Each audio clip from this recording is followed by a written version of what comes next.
When you hear someone say that they're a marketing generalist, what's your first impression? Is it a good thing? Is it bad? Do you assume they make more or less money than a specialist? Let me ask you another question. Which one sounds like it would give you more job stability?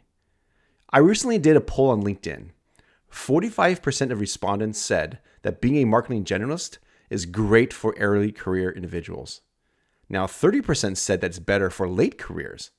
And the remaining 25% said that's better to have broad skill sets than being a pure specialist.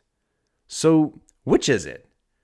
The truth is, both a specialist and generalist can provide great stability, and both have the potential to result in very positive personal economic gain. So let's break this down. What does it mean to be a marketing generalist?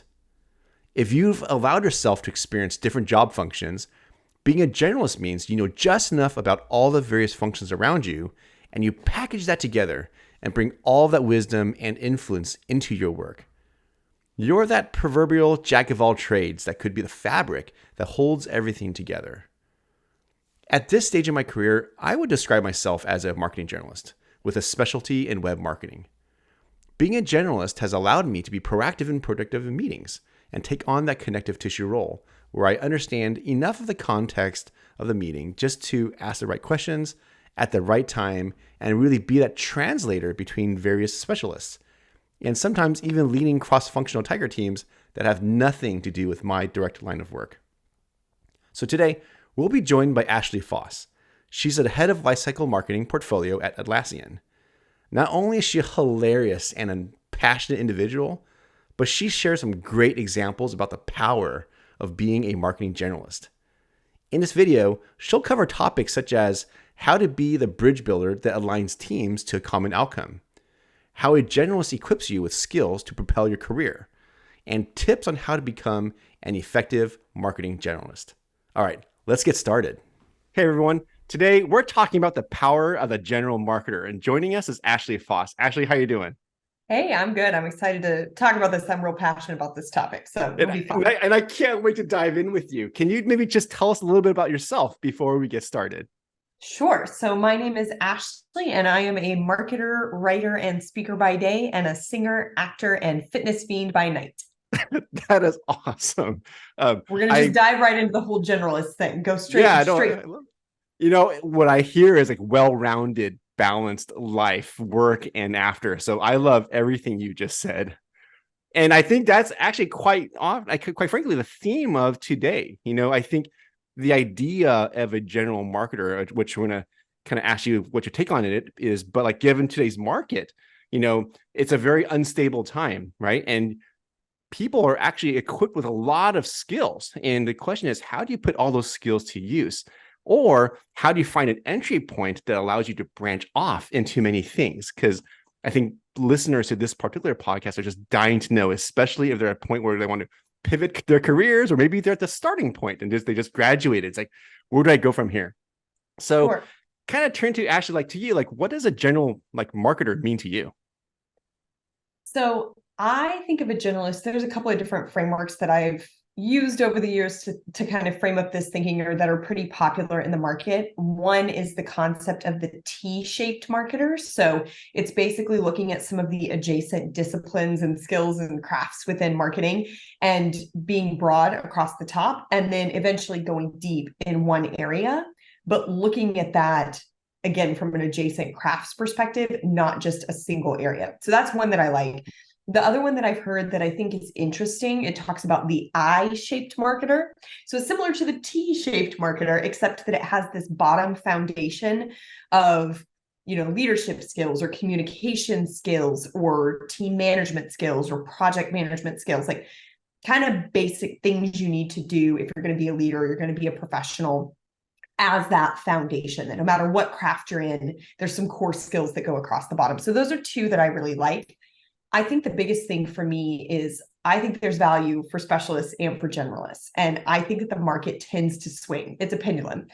For a while, particularly when I first graduated, years ago, we were in a very specialist market. And it was like, we need you to have 15 years in email. And I'm like, that is a lot of years in just like a single channel. Like you don't need me to be good at writing or good at like analytics or any of that. You just like only email.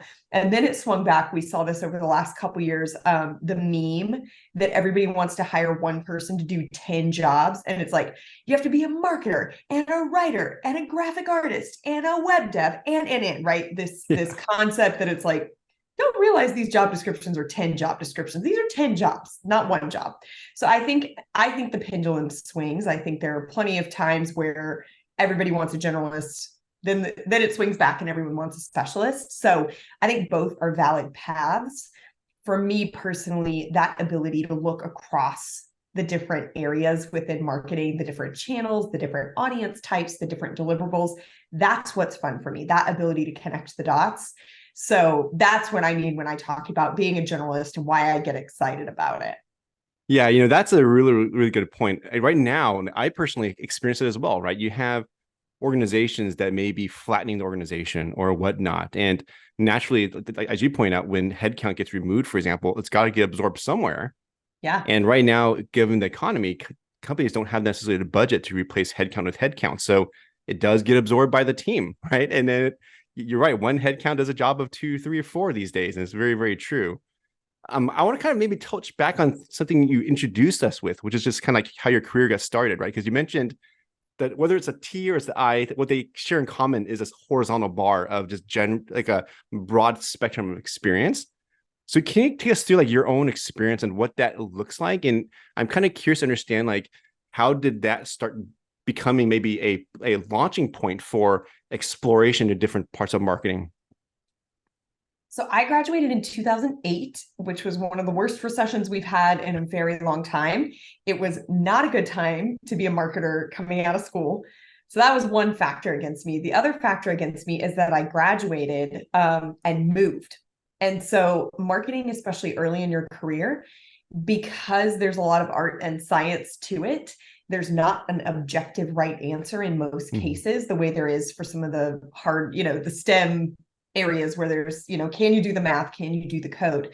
So it's a lot harder in an early career to get in somewhere if people don't know you and you don't really have a portfolio to speak to say, this is how I know that I've got this experience, or this is how I can prove it, or I've worked with you. So that was the second strike against me. And then the third strike against me is I moved from Texas to California.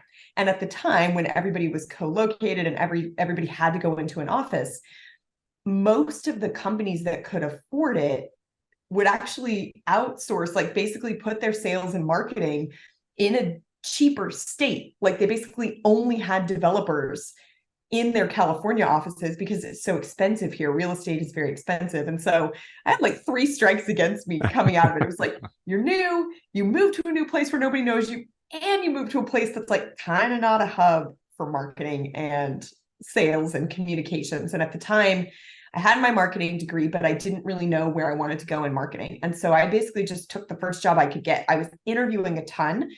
A lot of people said, oh, you seem very smart. You seem very eager. You seem like a hard worker, but we need somebody with 10 years of experience. And again, similar to the market right now, where there's this glut of talent, they could hire somebody more senior. They didn't have to kind of settle for this random Texas girl who barely has a marketing degree. It's like you just got out of school. So I took a startup role and I was doing a variety of things. I was doing writing, I was doing sales enablement. I mean, it was a startup. We had like 5 people. I was doing some math things. I worked in solar. And so it really just taught me, I had these grand visions of being in this big company and I'm going to become the CMO of Coca-Cola. And that is not at all what happened. So what I would say a common thread, I've worked in solar, I've worked in aviation, I've worked in presentation and design and training firm. I worked in 2 security companies prior to Atlassian. And then I've been in several teams at Atlassian across different audiences and markets. And the common thread is that I can fall in love with the audience. I can fall in love with their problems. The thing that I am passionate about is marketing. And that translates to being passionate about the audience and their problems. So it's not about the specific industry or the specific tasks. It's really about how do I fall in love with and serve that audience? And then how does that connect back to the business to serve the business goals? I'm acting as that bridge. And so I think that that overarching mindset is the thing that has allowed me to lean into different types of audiences, types of companies, types of channels, types of metrics. I'm not super precious about which marketing thing I do. I'm super precious about the audience. I love that. And as a matter of fact, I chuckle to myself to date myself as well, because I graduated from undergrad in 2001, which was the great dot-com bubble burst, right? So like no one was hiring for marketing. And I think you caught out two things that are really, really important, because someone might wonder, it's like, well, why should I consider a generalist role? Like generalist almost seems like watered down, seems like a specialist. Like, are they smarter and more experienced? Like, no, like the reason why I believe a generalist is so important is for a few things. You mentioned, if you have the curiosity to understand what engages an audience, and you have the innate curiosity to figure out like, what levers do I pull to get them to engage, what you're naturally doing in that role is testing the audience, testing mediums, testing messages or vehicles or technology or whatever. And whether you're intentional about it or not, you're grabbing all this experience that can in itself put you into a channel, whether it's email marketing or whatever it is, right? But you walk away so well-rounded that typically, like as a hiring manager, right, we're trying to hire someone from these days, like a lot of it goes into the mindset, like what drives you. And if you came across my way and you say, hey, look, I care about the customer, I care about learning, and I just want to figure out how to get them to engage, that mindset can propel you to a point where you're driving a leadership role eventually. Because again, it's that mindset, and having that round baseline allows you to work with a lot of cross-functional teams as opposed to just going narrow really quickly. And now, again, there's nothing wrong with being a subject matter expert. That's actually fantastic as well. But the well-roundedness of a generalist allows you to use a launching point to do just a lot of really cool things.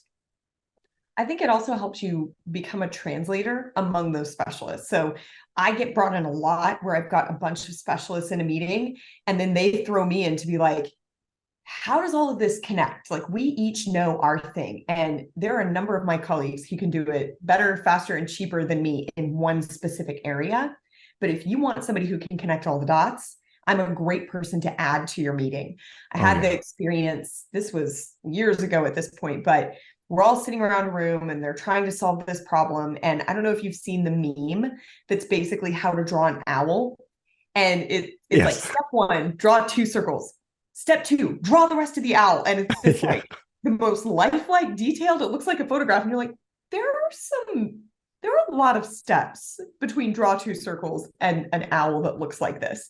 So I'm sitting in this room and I'm listening to all of these people who know how to draw their specific bird. Like, they can go from the 2 circles of an owl to a realistic owl. They can go from 2 circles and it becomes an eagle, or 2 circles and it becomes a hawk. The problem was they didn't realize that they were all drawing different birds. And so they were kind of arguing, and it was like, well, no, it's this, and no, it's that. And I'm sitting there listening, and I'm like, I think that they don't understand that they're actually drawing different birds, because they all kind of recognize that they're talking about birds, but they're so knowledgeable about their specific species of bird that they don't realize that they're talking about different birds, right? I am not an expert in drawing owls or eagles or hawks, but I am an expert in recognizing what these will become and helping them kind of translate and saying, listen, you're over here trying to draw this curved beak, right? And this person is over here drawing a flat bill because it's actually a duck. Let me explain to you about the differences. And so that was the value that I could add, was actually helping them to translate that they're drawing different birds. Here's the differences. Here's why it matters that we draw this bird or that bird, right? That was the big value add. But it was just a fascinating moment to sit there and be like, sorry, why am I here? You have a lot of expertise in this room. And then as I listened, I was like, oh, this is why I'm here. Yeah, I wish I got that kind of insight or feedback early on in my career, because I don't know anyone who's listening to this can relate to this, but like when I graduated out of college, obviously there's no experience on my resume that I can speak of, right? And I know that like communication skills seems to be something I was strong in, but it comes really weird on a resume. As a matter of fact, it doesn't even make it on as a bullet point. And you kind of feel like, well, what do I do with that? Right? Like, is there any value in that? I think what you're articulating here is like, yes, like communication skill described in a different way as the ability to understand what multiple different functions or departments are trying to figure out, and being that connective tissue that becomes a translator that enables them to move forward towards a common goal. That's what generalists can do, and that's super powerful. I'm thinking even on my own personal experience, many years later, like you, I start off in the world of project management, and project management is also a great way to go deep and wide. And just like you, kind of interacting with developers, designers, project managers, like peers or product, taking me to a point where, like a few years ago, so my role at the time was like senior director of web and digital. And I was brought into a meeting to solve something that was not even within my purview. Like there was a issue in this case, I'm not going to, obviously not going to use the name of the company, but there was an opportunity to optimize the sales process. Something was happening with the leads. I am not an SFDC expert. I've never have been. I would never pay myself to do that. But when you're sitting in a room saying, okay, I've talked to salespeople before. I've talked to sales engineers before. Okay. I've talked to people in the technology stack. So now as they're trying to figure out like where's the leaky bucket, and they're kind of speaking across each other because some of these problems existed for many years. So there's politics at play as well. Like there's finger pointing. It allows a generalist like me in that position to be like, hey, pull back for a second. Are we talking about this? Like, am I categorizing the problem statement? Yes. Okay. Well, are we in agreement that like this is the problem we're trying to solve? And if it's yes, then it seems like these other things you're talking about are a little bit less in priority. Is that true? Yes. Oh, cool. Okay. Well, let's shift the conversation here then. Again, I'm not saying anything intelligent. I'm just being like a translator, right? And then kind of it ends up revealing, oh, seems like it's a technical issue. Great. Then what do we need to do that? Again, to your point, I'm not bringing anything to the table. As a matter of fact, none of these solutions have anything to do with them responsible for. But at the end, I'm in a position where I'm driving the Tiger team. And I think to your point, that's the essential generalist right there. Right. And just having the spectrum to kind of pull people together. Yeah. I think it's interesting too. I think a lot of people, especially whenever they're trying to think about putting this on a resume, they'll write excellent verbal and written communication skills. Everybody is going to say that. Yes. The connective tissue, the translator, the bridge builder, ability to get executive buy-in, ability to speak to different audiences. Those are the interesting things. And especially if you have proof points of that, where you say, ran the Tiger team consisting of these 3 other crafts to solve this problem. You don't have to say, experienced communicator with 15 years of verbal and written experience, right? Nobody cares about that. Yeah. They care about the outcome you were able to achieve. And I think that was something, especially for me, being able to tell those stories of the different types of people I've managed. I've had a bunch of different specialists who've reported into me.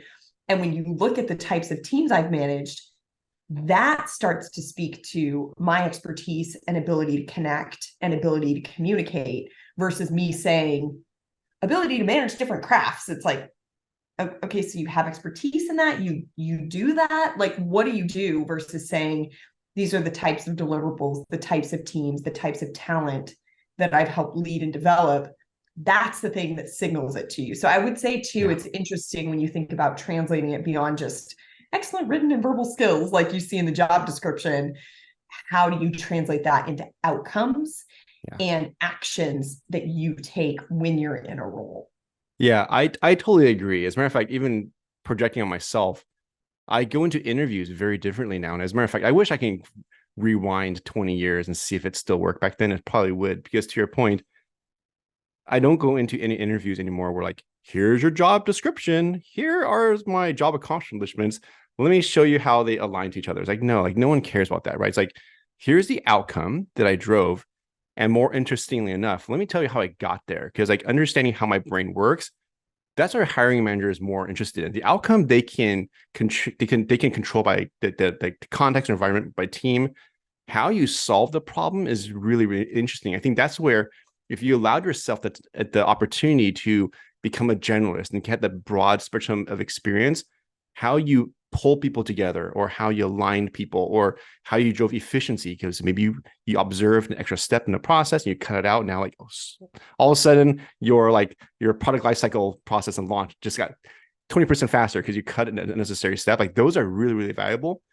So Ashley, I'm curious because you mentioned like in the beginning of your career, obviously you kind of dabbled into a lot of things. You mentioned being passionate about the audience and how that then kind of spurred in different avenues. Can you actually help us understand even more in depth, like which areas really called out to you that started becoming the foundation of maybe discovering what you're passionate about and allowing yourself to kind of experience that breadth? I think one of the biggest things is that early in my career, I didn't have the choice of where I worked and who I worked with.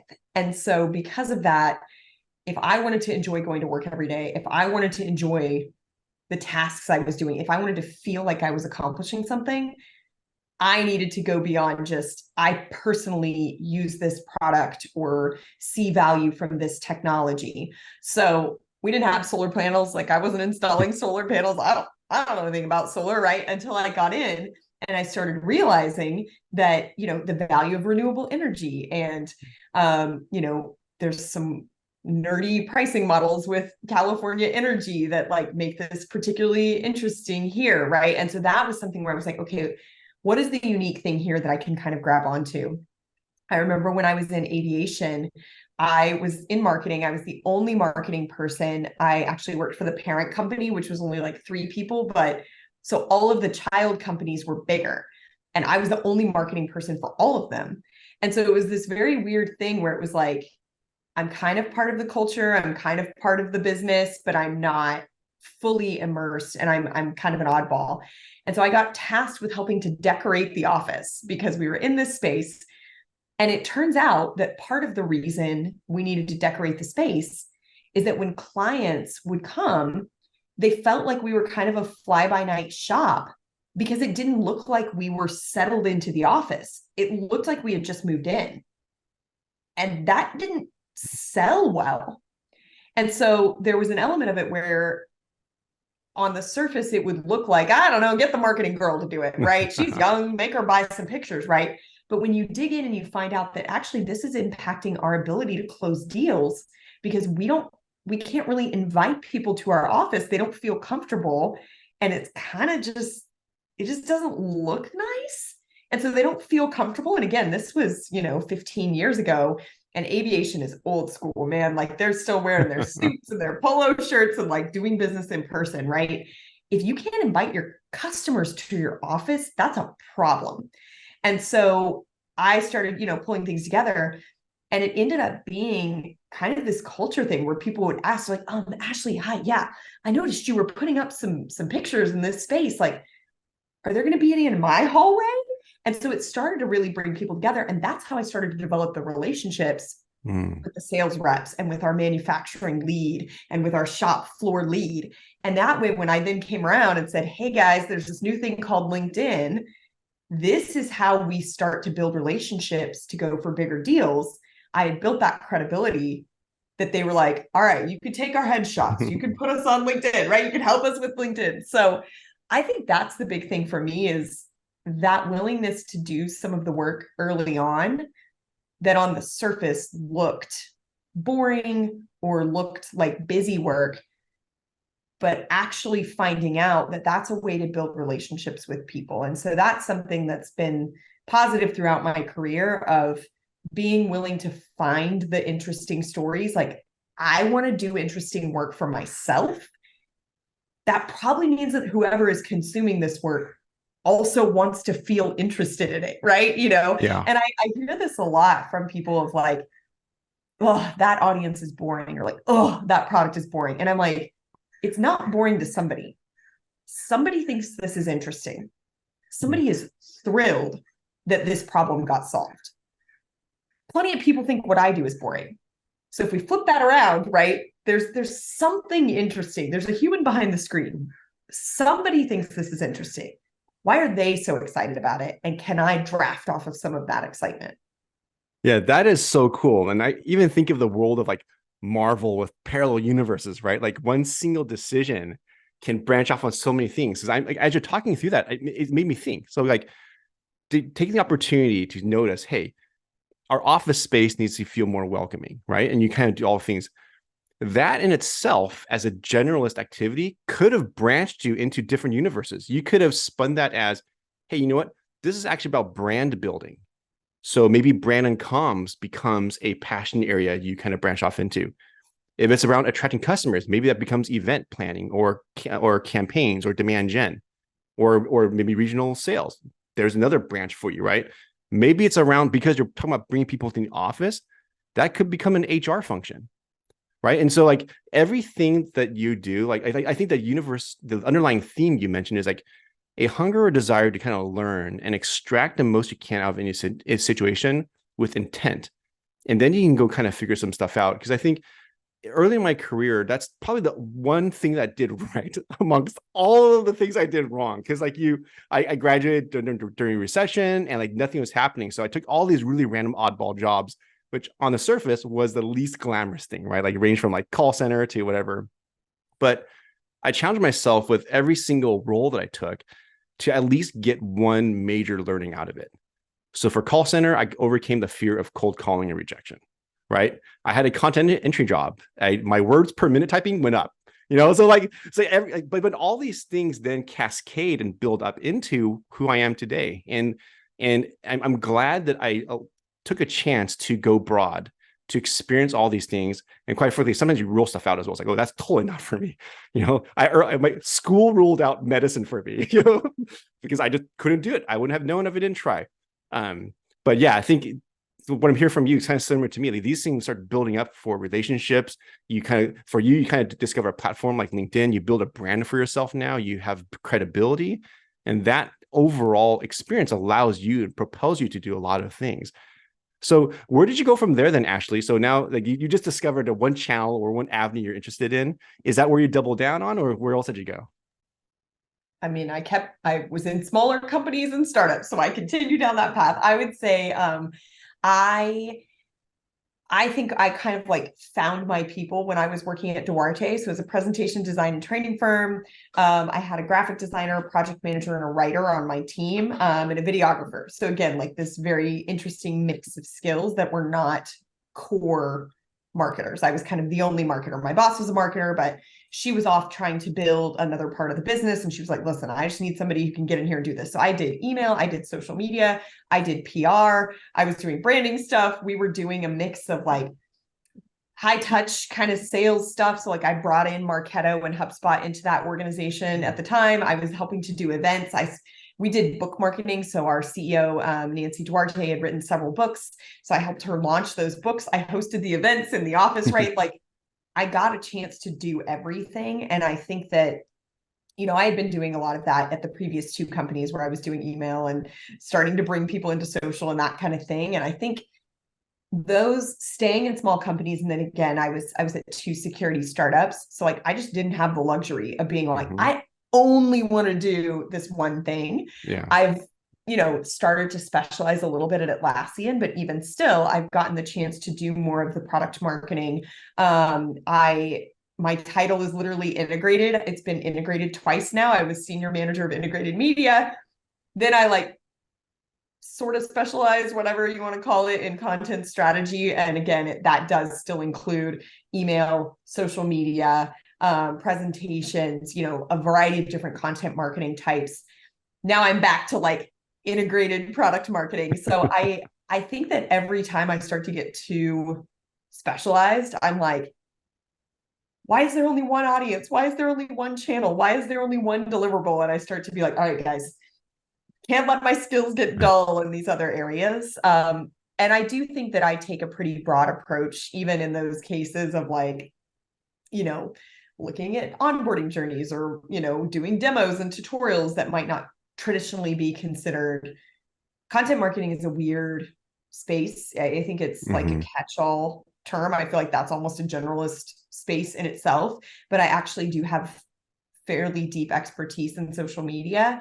And so the people who use social media as a distribution channel in their content strategy versus a separate channel, influencer marketing, community building, like basically treating it as its own strategy would probably look at the way I treat both of those and say, okay, those are actually quite separate and they are specialists. The way I do them is more of a generalist, very connected, integrated way. So I think just that ability to stay generalist and to know what I want and being willing to stick my nose in other people's business. That's how I switched teams internally a couple of times at Atlassian, because I've worked with a team and they're like, should you maybe do this? Like, do we need this all the time?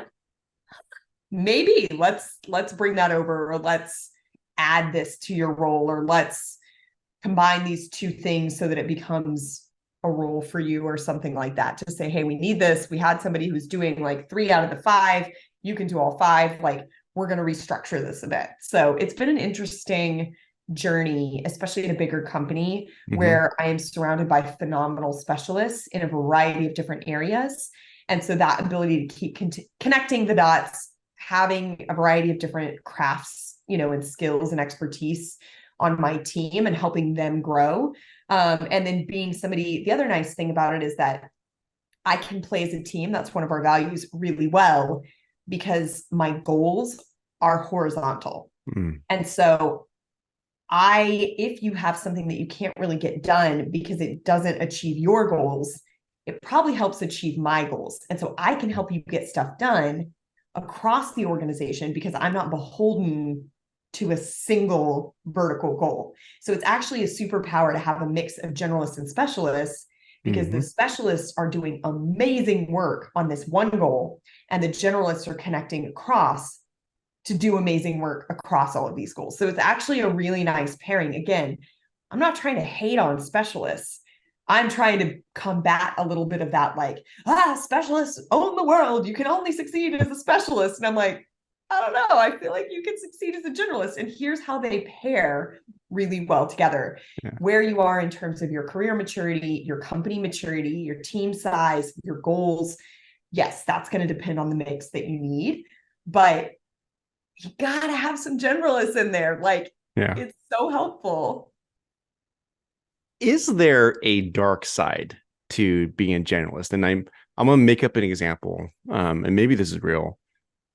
The fear of, if I'm potentially spreading myself thin or reaching beyond where I have legitimate experience as I'm poking my nose into stuff, can it ever backfire? It could be a lack of executional expertise, and so now I went far, but kind of backfired, or maybe I went somewhere that I shouldn't have, and now kind of, again, it's not going my way. Is there the downside to this?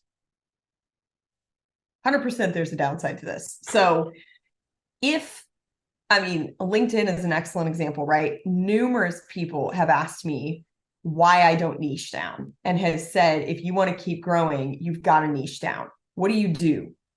What do you want? Who do you serve? And I'm like, well, I do all the things and I serve all the people and I want all the things. And they're like, okay, but at some point you have to pick, right? I would say that it to your point about spreading yourself too thin, that is something that is a continued growth area for me in terms of prioritization, saying no.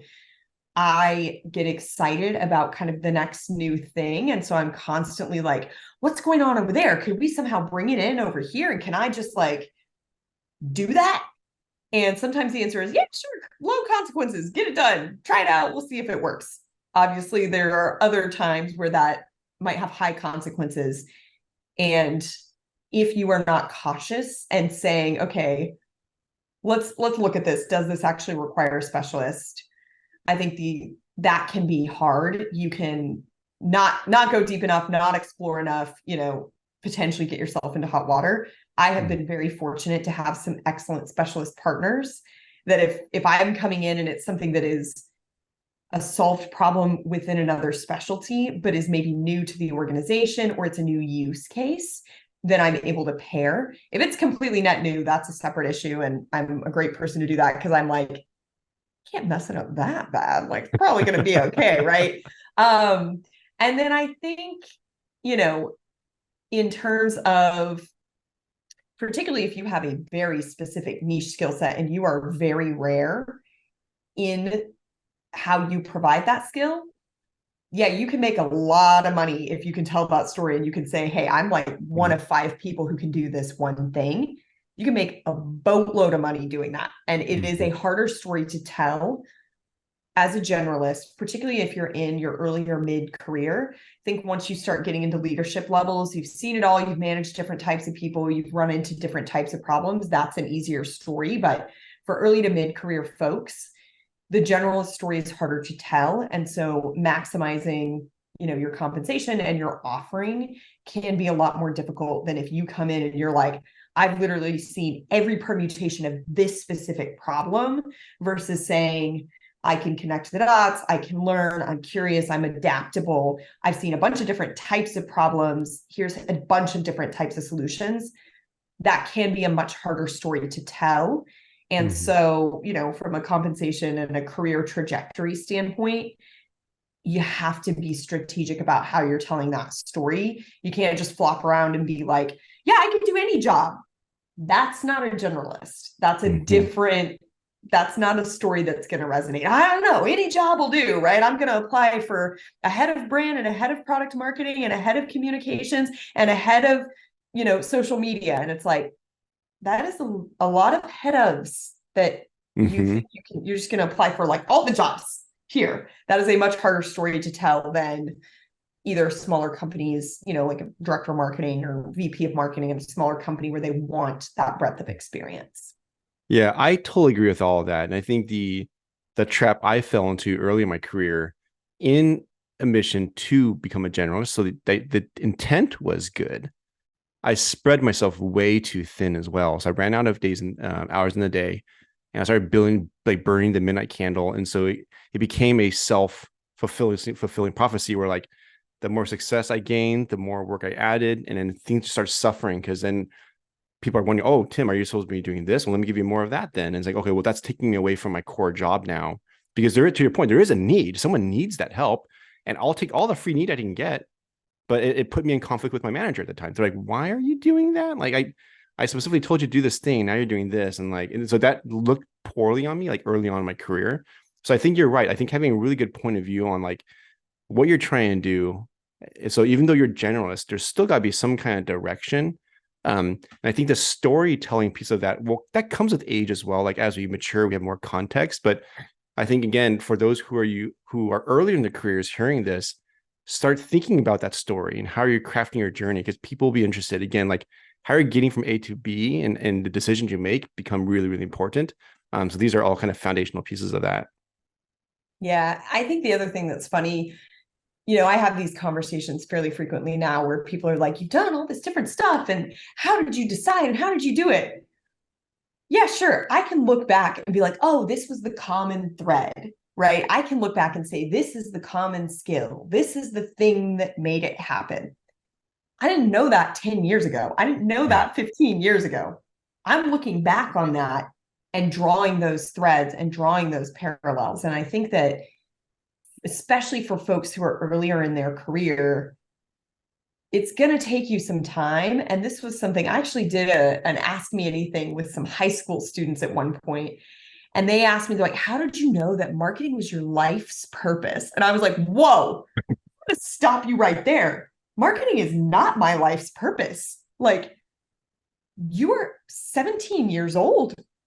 You can switch majors. You can pick a major and never work a day in your field. You can go and work in that field and actually decide that it turns out that the work is not interesting. You can go back to school.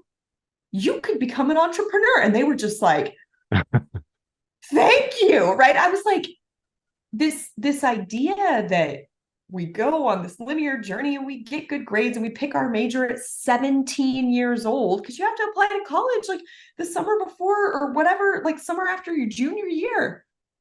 You don't freaking know anything. I started college as a musical theater major, right? Like, you don't you don't know things at 17, right? I'm an oddball because I actually got an undergraduate marketing degree and I've worked my whole career in marketing. People are like, what?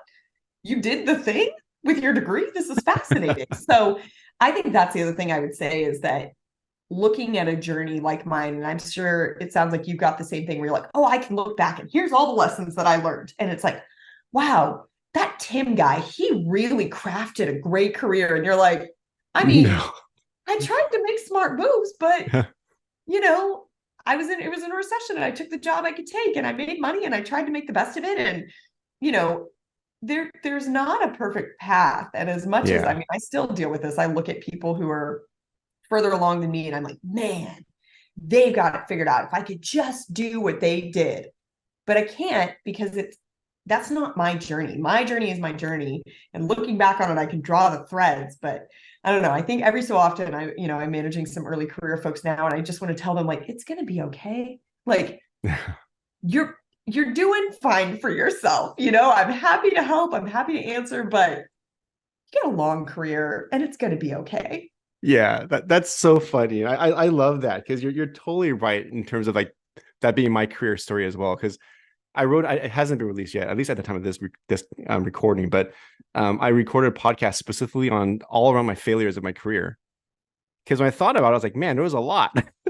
Ranging all the way back to like academic choices and it's all those small pivot points that you kind of figure out. It's like, okay, that didn't work. Maybe I need to swallow my pride a little bit. Let me try something else.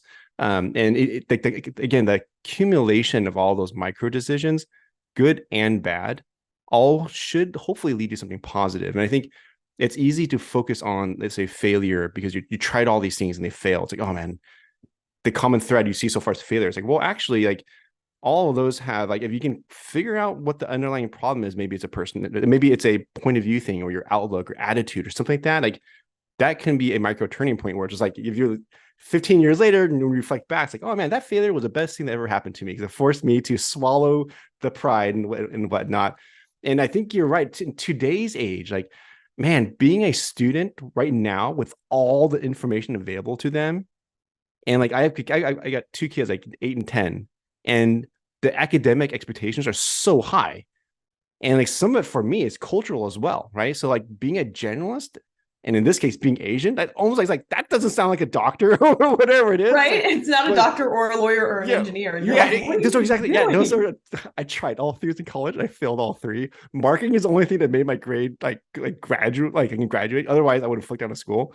But it's like it's the willingness to, again, like maybe it's not the straight path. There are some careers it's more linear. Like if you're going to do like sciences or medicine, there is definitely an academic path. That just didn't happen to be my path. My parents described me as street smart because I kept my GPA looked like this. Whereas my brother, like he went the dental path and he's academically successful, but like we're both happy. And we would both describe ourselves as accomplished. And that's not a financial conversation. It's a career satisfaction statement, right? So yeah, I love that. So power of general marketing or even generalist, regardless of your field, doesn't even have to be marketing. It's the mindset of willing to try things and learn things and make something of it. I love that's powerful. Well, Ashley, I just want to thank you for this time. I really had a lot of fun, and especially hearing about your career journey. It's always, I feel like we're in the same tribe. So, I know. I'm like, I found my people. Me and Tim, we're in the same boat. Cool. Well, thank you so much. Is there anything anything for people to follow you on, or are there any kind of, you mentioned like you have a obviously a very spiritual life outside of work. Is there anything that people can follow you on or discover about you? Sure. So I would love to connect with folks on LinkedIn. I'm very active there. I post and comment and try to keep up with my DMs and all of that kind of stuff. So yeah, LinkedIn is a great place. You can sort of catch me on Twitter, X, whatever we're calling it these days. But yeah, primarily LinkedIn. I think you are doing a clinic on social selling, by the way. I love your posts on LinkedIn. Oh, thank you. Yeah. Thank you. It's fun. It's fun. Cool. Well, thanks a lot, Ashley. Thanks, Tim.